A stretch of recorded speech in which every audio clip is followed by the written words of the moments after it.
हाय, good evening everyone. तो चलिए start करते हैं लास्ट क्लास में जहाँ थे उसके आगे।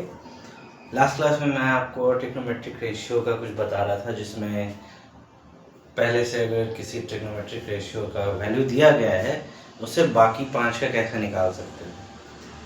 अब इसके आगे क्या करेंगे कि एक का वैल्यू दिया है और बाकी इस तरीके से इवेलुएट करने के लिए कुछ क्वेश्चंस है, उसमें आप कैसे वैल्यू को पुट करके आगे सॉल्व कर सकते हैं। जैसे यहाँ पे पहले से दिया हुआ है साइन ए इक्वल टू 1/3। अब ये 1/3 दिया हुआ है। साइन थीटा का वैल्यू क्या है, रेशियो क्या है, परपेंडिकुलर बाय हाइपोटेनस। अब यहाँ से सबसे पहले हमें बेस को कैलकुलेट करना पड़ेगा। तो अगर हम यहाँ पे ए का वैल्यू अगर ये लेते हैं, यहाँ पर 90 डिग्री मेरा ये हुआ। अब मैंने जो लास्ट क्लास में बताया था कि परपेंडिकुलर कैसे कैलकुलेट करेंगे या परपेंडिकुलर को कैसे पता करेंगे, कि ये तो पता है ये मेरा हाइपोटेनस हुआ 3, बट इन दोनों में से परपेंडिकुलर और बेस कैसे पता चलेगा। तो मैंने क्या बताया था कि जो भी एंगल आप चूज करते हो उसके जस्ट अपोजिट आपका परपेंडिकुलर होता है। तो ये अगर एंगल है तो ये आपका परपेंडिकुलर होगा, यानी कि अब ये बेस हमें निकालना है। इस बेस के लिए हमें क्या करना पड़ेगा, मैंने क्या बताया था, base square equal to hypotenuse square minus perpendicular square. Base आपका वैल्यू नहीं है, बेस स्क्वायर में स्क्वायर दूसरी तरफ जाकर 3 square minus 1 square, A B equal to 9 minus 1, A B equal to √8। अगर आप इसे और आगे कैलकुलेट करते हो तो आपका क्या आएगा, 2√2, यानी कि आपका बेस क्या हुआ यहाँ पे 2√2। अब इसी की मदद से अब रिमेनिंग ये जो आपका क्वेश्चन है यहाँ पे इसे इवैल्यूएट करना है। अगर आप क्वेश्चन नॉर्मली यहाँ लिखें या फिर cos a का वैल्यू क्या हो जाएगा, बेस बाय हाइपोटेनस। तो cos a equal to base by hypotenuse, base क्या है 2√2, हाइपोटेनस 3, cos a के मैंने ये बताया था, क्या बताया था, हाइपोटेनस बाय परपेंडिकुलर। मैंने साइन a का जस्ट अपोजिट ये यानी कि 3/1 प्लस tan a क्या होगा, परपेंडिकुलर बाय बेस। परपेंडिकुलर मेरा यहाँ पे क्या है 1/2√2 इंटू sec a क्या हो जाएगा, जस्ट इसका अपोजिट cos a का मीन्स क्या हो जाएगा,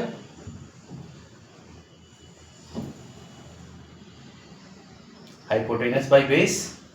हाइपोटेनस आपका यहाँ पे क्या है 3, बेस क्या है 2√2। अब इसे आप जब मल्टीप्लाई करते हैं तो ये सबसे पहले क्रॉस खत्म और यहाँ से रिमेनिंग क्या बचा आपके पास 2√2 प्लस इन दोनों का मल्टीप्लिकेशन। अच्छा, ऊपर ये मल्टीप्लिकेशन 3, डाउन का है 2 2 4 और √2 8। अब आप इसे कैलकुलेट करोगे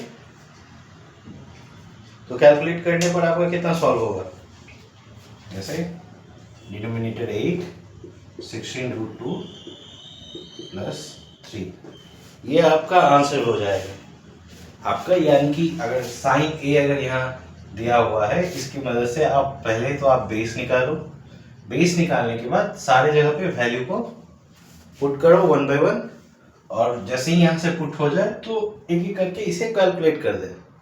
इसके बाद इसी तरीके से और कुछ क्वेश्चन है जो मे बी रूट में आए और आपको थोड़ा लास्ट में जाकर कंफ्यूज करे या कैलकुलेशन में थोड़ा टाइम ले,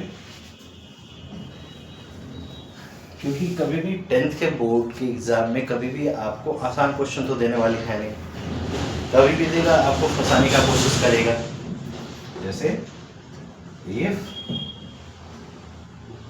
cosec a equal to 2, okay, तो ये cosec a इक्वल टू 2 दिया गया है तो आपको क्वेश्चन दिया जा सकता है, find the value of What's the question? 1/tan a. Okay, मैं यहाँ लिख देता हूँ, बाद में कैलकुलेशन के टाइम में आसान हो जाएगा। 1/tan a plus sin a by 1 minus cos a। ठीक है, सबसे पहले तो यहाँ पे देखिए cos a equal to 2। Formula क्या है? Hypotenuse by perpendicular. फ्रैक्शन में है, लेकिन यहाँ पे सिर्फ नॉर्मल नंबर है, फ्रैक्शन में है, यानी कि फ्रैक्शन करने जाए तो 2/1। ये डायरेक्टली यहाँ से, मतलब हमारा अगर राइट एंगल ट्रायंगल पे देखें तो हाइपोटेनस अगर यहाँ से ए ले ले, हाइपोटेनस ओके, परपेंडिकुलर इस एंगल का अपोजिट जिसे चूज कर रहा है 1, और बेस आपका यहाँ हो गया। बेस निकालेंगे वापस सेम, बेस निकालने के लिए base square equal to hypotenuse square minus perpendicular square. अब इस जगह से क्या हो जाएगा? इक्वल टू √4 माइनस 1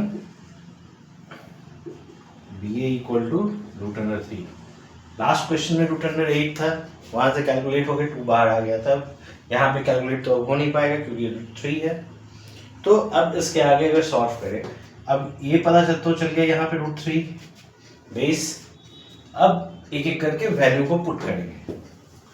अब एक एक करके जब आप वैल्यू को पुट करोगे तो यहाँ पर देखो क्या है, 1/tan a का वैल्यू क्या होगा?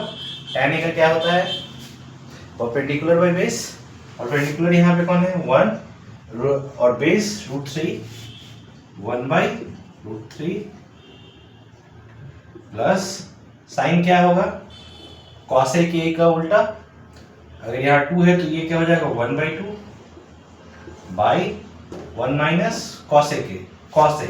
तो cos a क्या होगा? Base by hypotenuse. ओके, तो बेस क्या है? √3, हाइपोटेनस क्या है यहाँ पे? 2। अब एक एक करके आप जब इसे कैलकुलेट करोगे तो जैसे देखो ये यहाँ से इस तरीके से है, a न्यूमरेटर में b/c, c यहाँ पर ऐसे जाकर मल्टीप्लाई होगा, तो सेम ये प्रोसेस यहाँ पे आएगा। ये यहाँ से ऊपर डायरेक्टली आएगा √3 प्लस इसमें कैलकुलेशन होगा 1/2 बाई 2 माइनस √3/2। ये क्रॉस खत्म, यहाँ से √3 प्लस 1/2 माइनस √3।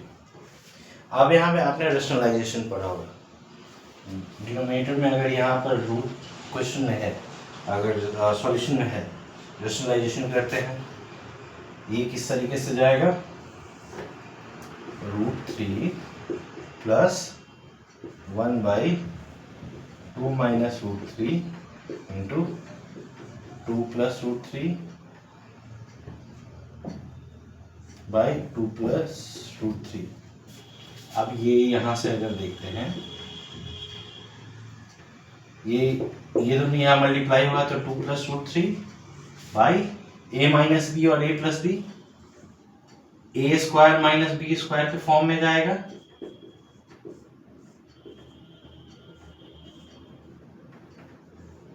तो √3 plus 2 plus √3 by 4 minus 3 √3, sorry did I read, have I done some wrong here? Once again, okay, sorry, यहाँ पे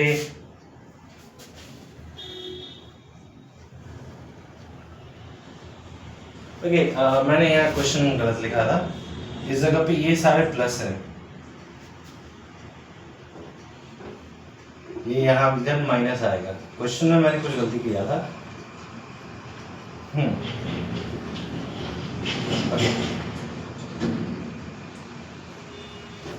इसके बाद आगे जाए तो ये क्या है? प्लस 2 माइनस √3, ये √3 और √3 क्रॉस होगा, लास्ट आंसर जाकर आपका 2।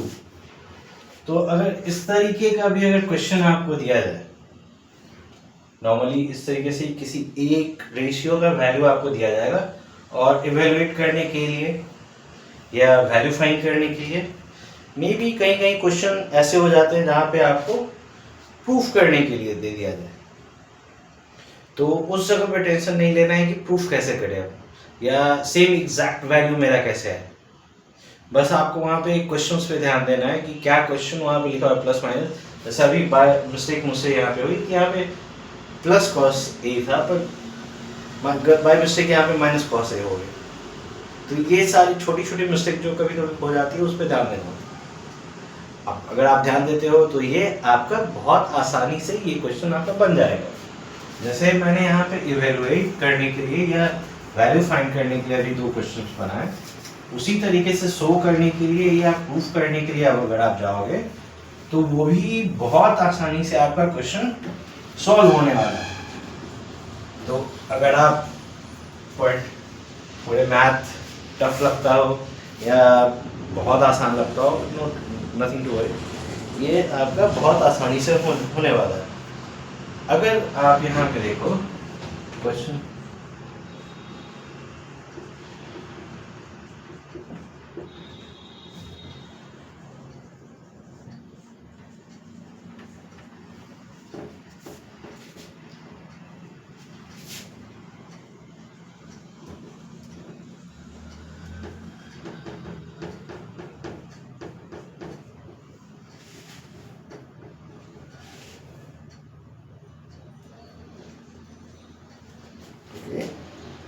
वैल्यू सही है, ओके ये क्वेश्चन ठीक है। अब ध्यान दीजिए, यहाँ पे सबसे पहले मेरा क्वेश्चन वैल्यू क्या लिया शो करने के लिए बाद में हम करेंगे, सबसे पहले इस पर ध्यान दें। सबसे पहले अगर स्टेप बाय स्टेप जाओ, जैसे सीबीएसई में या बिहार बोर्ड में स्टेप बाय स्टेप सॉल्व करना होता है जिस पर स्टेप मार्किंग भी मिलता है। तो सबसे पहले यहाँ से जाएंगे, वी हैव एन ए, इसका क्या होता है परपेंडिकुलर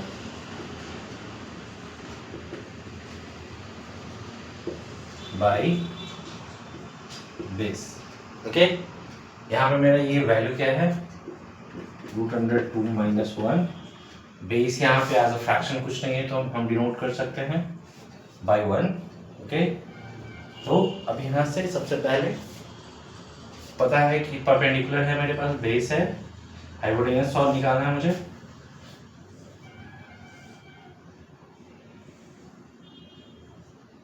जैसे ए बी सी परपेंडिकुलर, इस एंगल का अपोजिट परपेंडिकुलर √2 - 1, बेस 1, हाइपोटेनस निकालना है, AC square equal to AB square plus BC square. AC हमारे पास नहीं है तो AC equal to √AB1 square plus √2 minus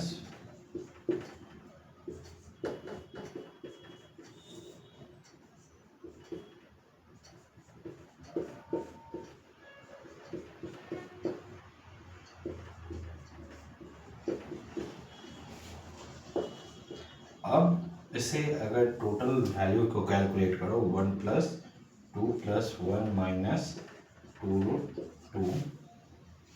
okay, once again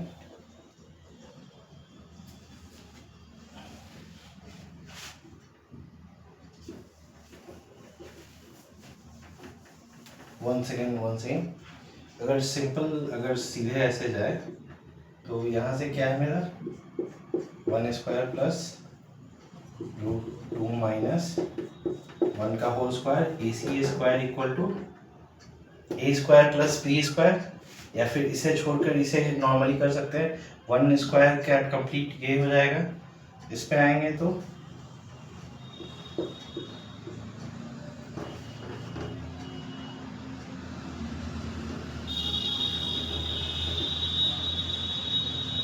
AC square equal to 1 + 1 2 + 2 -2√2।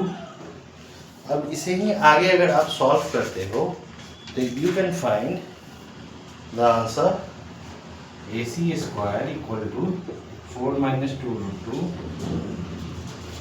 AC equal to √4 - 2√2। इसके अगर आगे ये आपका यहां से क्या हो गया, हाइपोटेनस।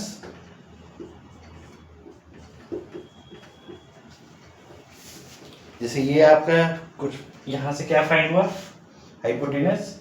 अब हाइपोटेनस आपको मिल गया तो ये सिंपली साइन ए का वैल्यू क्या है, perpendicular by hypotenuse. Cos A का वैल्यू क्या है, बेस बाय हाइपोटेनस। तो इस पे जैसे ही पुट करेंगे उसके बाद ये क्वेश्चन का सॉल्यूशन आपको आसानी से फाइंड हो जाएगा। जैसे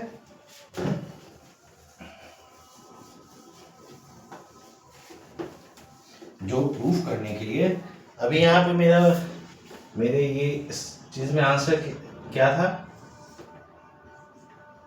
√2 - 1 बेस AC √4 - 2√2 और यहाँ से ये 1।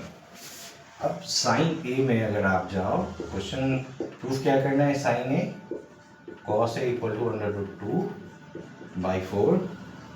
साइन ए क्या है, परपेंडिकुलर बाय हाइपोटेनस, √2 - 1/√, यहाँ से बेस बाय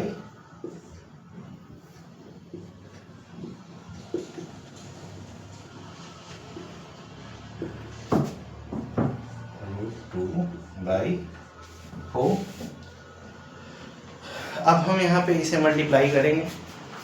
मल्टीप्लाई करने के बाद हम ये देखेंगे कि मेरा ये LHS RHS के इक्वल होता है या नहीं।